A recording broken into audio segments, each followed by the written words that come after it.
السلام علیکم ورحمۃ اللہ وبرکاتہ۔ آج میں آپ لوگوں سے بس تھوڑی سی اسٹوری شیئر کرنا چاہتا ہوں۔ چلو اب ہم شروع کرتے ہیں۔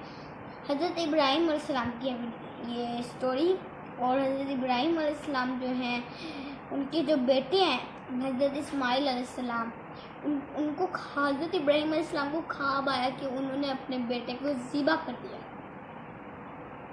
اور اب یہ تو نہیں ہو سکتا کہ یہ جو ہمارے خواب ہیں یہ سچے ہیں اور جو نبی کے خواب ہیں سچے نہیں ہیں۔ نہیں، جو نبی کے خواب ہیں وہ سچے ہیں اور جو ہمارے خواب ہیں وہ سچے نہیں ہیں، کیونکہ اللہ تعالیٰ نبی کو حکم دیتے ہیں ہر بات کا۔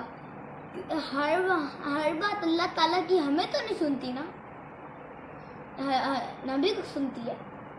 ہمیں بس یہ سنتے ہیں کہ اذان ہو رہی ہے، ہمیں نماز پڑھنی ہے، ورنہ ہماری نماز رہ جائے گی، ہم سو رہے ہیں، یہ نہیں، ہم نے پہلے نماز پڑھنی ہے۔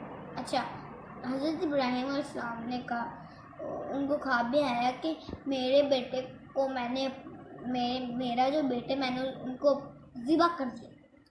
اور پھر اللہ تعالیٰ نے بھی ان کو کہا، تو پھر ان کو ایک دوسری بات کی پریشانی تھی کہ جو اگر میں اپنے بیٹے کو کہوں گا کہ مجھے ایسا خواب ہے، میں نے تمہیں ذبح کر دیا خواب میں، اور تو پھر ان کا بیٹا شاید راضی ہو یا نہ ہو۔ اس لیے اب صبح ہوئی تو انہوں نے اپنے بیٹے سے کہا، وہ بہت پریشان تھے، اس لیے انہوں نے اپنے بیٹے کو خواب بتائی دیا تھا۔ انہوں نے کہا، بیٹا مجھے ایسا خواب آیا کہ میں نے تمہیں خواب میں ذبح کر دیا۔ تو کیا کہتے ہیں پھر وہ کہتے، بابا ٹھیک ہے، اگر اللہ تعالیٰ نے آپ کو حکم دیا تو آپ کو کرنا چاہیے۔ وہ خوش ہو گئے، وہ ان کو ایک پہاڑی پہ لے گئے، انہوں نے ان کو الٹا کر کے لٹایا۔ کیونکہ انہوں نے الٹا کر کے ان کو اس لیے لٹایا کہ اگر میں ان کو سیدھا لٹاؤں تو وہ پھر مجھے دکھ ہو، اس لیے انہوں نے ان کو الٹا لٹا کے، جس سے انہوں نے اپنی آنکھیں بند کر کے ان کے گردن پہ رکھی وہ چھری۔ تبھی وہاں پہ جب انہیں چھری مارنے لگے تو اللہ تعالیٰ کا حکم آیا، تم نے اپنا خواب پورا کر دیا۔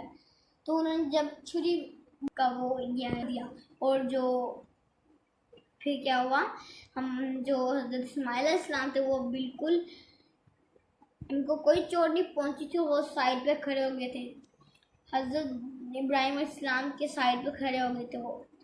اور پھر جب انہوں نے سائڈ پہ دیکھا تو وہ خوش ہو گئے۔ تو ابھی عید آ رہی ہے، ہم نے قربانی کرنی ہے، یہ اپنی دین کو قربان کریں، اپنی یہ خواہشات کو قربان کریں۔ ابھی عید آ رہی ہے، قربانی کا مطلب یہ نہیں کہ آپ نے جانور کو ذبح کرنا ہے۔ جب بھی اللہ تعالیٰ کا حکم آئے، اذان ہو، آپ نے دین کو قربان کرنا ہے۔ چلو بس، اللہ